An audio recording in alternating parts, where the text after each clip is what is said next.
चरणा पवित्रं तीर्थे गमनं हसतो पवित्र यज्ञ पुण्यदानम्। दया मुंह की पवित्रता राम के धीर से, हृदय की पवित्रता ब्रह्म ज्ञान से, इन पैरों की पवित्रता तीर्थ जाने से है, मंदिर जाने से, और हाथों की पवित्रता शुद्धता पुण्य और दान देने से, पुण्य की कार्य करते हैं।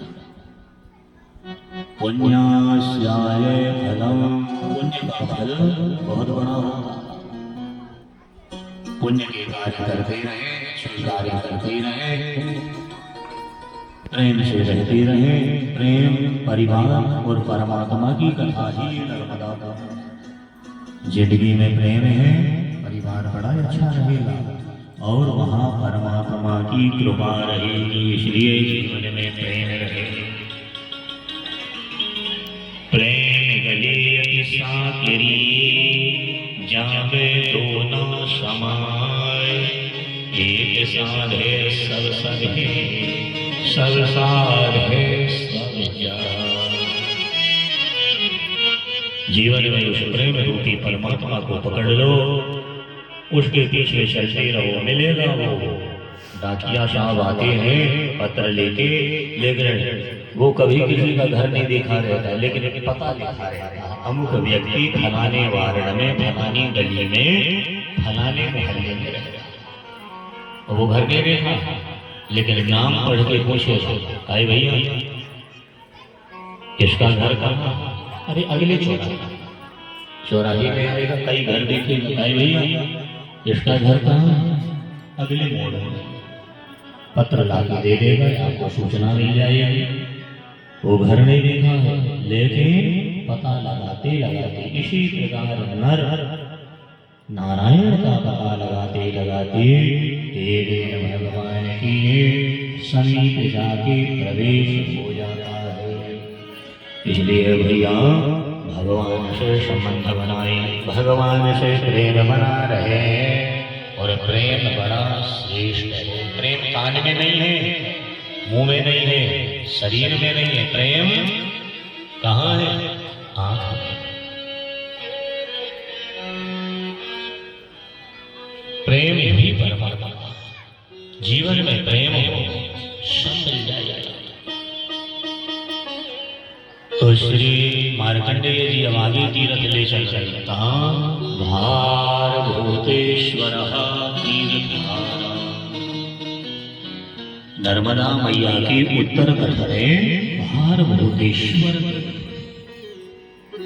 भार भूतेश्वर। तो यहाँ पांडवों ने पूछा है कि भार भूतेश्वर तीर्थ कैसा है, महिमा क्या है, महात्म क्या है? तो बोले आइए, काशी जी में एक राजा है, और काशी जी के राजा का नाम है चित्रसेन। अपने गुरु जी के पास जाते हैं, निवेदन करते हैं कि गुरु जी भाग्य से ही काशी में जन्म हुआ, हम बड़े पुण्य आए। काशी जी में एक पेड़ का पत्ता भी टूट के गिरता है, वह भगवान के धाम जाता है। या चींटी भी मरती है तो काल क्रम से पेड़ के पत्ते टूट के गिरेंगे, नर्मदा के तट में वे सब रुद्र लोक को चले जाती हैं, भगवान शंकर के धाम जाती हैं, और वहां से वापिस तो भाग्यशालियों को नर्मदा का दर्शन, नर्मदा का तट, काशी जी का दर्शन प्राप्त होता है। मैं तो काशी में जन्मा हूँ महाराज, बड़ी अच्छी बात है, लेकिन मेरे जीवन में कोई पुण्य कार्य हो तो आप बताए दे। गुरु जी से पूछे, गुरु जी से ऐसा पूछना चाहिए। तो गुरु जी ने कहा राजा तुमने तो सभी कर लिया, लगभग अब एक काम शेष और है, तुम नर्मदा तीर्थ और कर लीजिए तो परम शोभन हो जाएगा।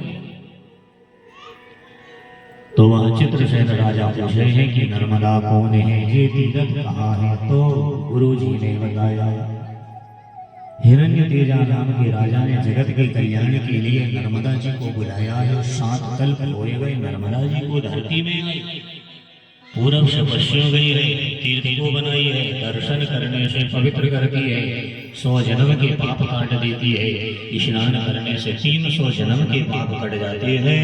जिनके किनारे बैठ के भजन पूजन कर ले तो दोगुने हो जाते, दोगुना पुण्य मिल जाता। ऐसी ना अच्छा कहाँ है? बोले अमरकंटक से समुद्र। तो तुम नर्मदा नहा लो, तीर्थ कर लो, कब जाए? तो ने कहा यार अब तुम आज ही पूछे हो तो कल पूर्णिमा का दिन है और कार्तिक महीना भी बढ़िया चल रहा है, तो कार्तिक की पूर्णिमा है, तुम चले जाइए। क्या ले जाए? तो बोले नर्मदा जी के किनारे कुछ ले जाएं ना ले जाएं, नर्मदा जी के तीर्थ में अन्नदान की महिमा, अन्न देना ही चाहिए। कितना ले जाए? बोले जितनी सामर्थ हो, जितनी गुंजाइश।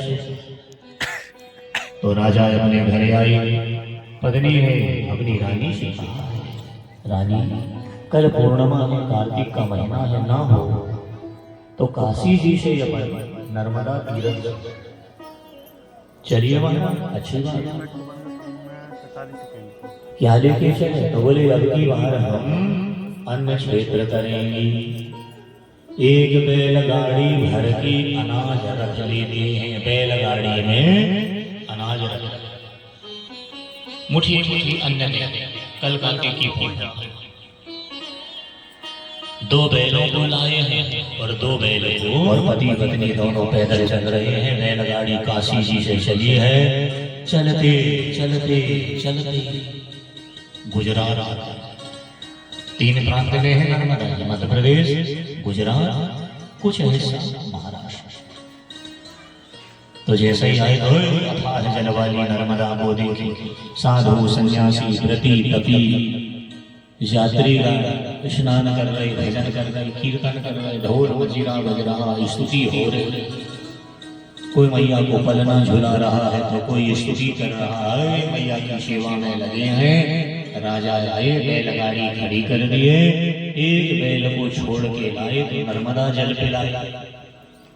ये बैल प्यासा हो गया। दूसरे बैल को लाए हैं, ध्यान से सुनिए, और जैसे ही नर्मदा जल पिलाने को लाए हैं तो बैल जल तो पी लिया, रस्सी पकड़े और वह बैल गोल गोल घूमने लगा वहीं, और घूम घूम के वहीं डूब के मर जा रहा है। राजा रोने लगे, क्या गति थी, तीरा धारे में रस्सी खींचना। राजा भी परेशान, राजा भी रोने लगे, हाय दादा कहाँ जाए क्या।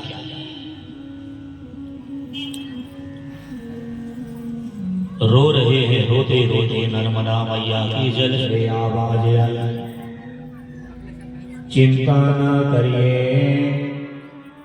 जो कोई जैसा कर्म करता है वैसा फल मिल जाता है। कर्मणाम जगतो विलयते, कर्मणाम जगतो सुखीयते। जो जैसा कर्म करे तो राजा देख रहा है, ऊपर आवाज कहाँ से आई रही है और पूछ रहे हैं क्या कर्म किया होगा जी बैल, जो आज काशी जी से नर्मदा जी में आके मर रहा है। तो आवाज आ जाती है, तुम्हें मालूम नहीं है, मैं अनेक जन्म की कथा कह रही हूँ, देवी नर्मदा कह रही है, तुम्हें मालूम नहीं है ये बैल कौन है। बोले पुराने समय की बात, एक ब्राह्मण देवता ही भिक्षा मांगे, साल 2 साल में अपने घर जाया करते थे, बड़े गरीब थे।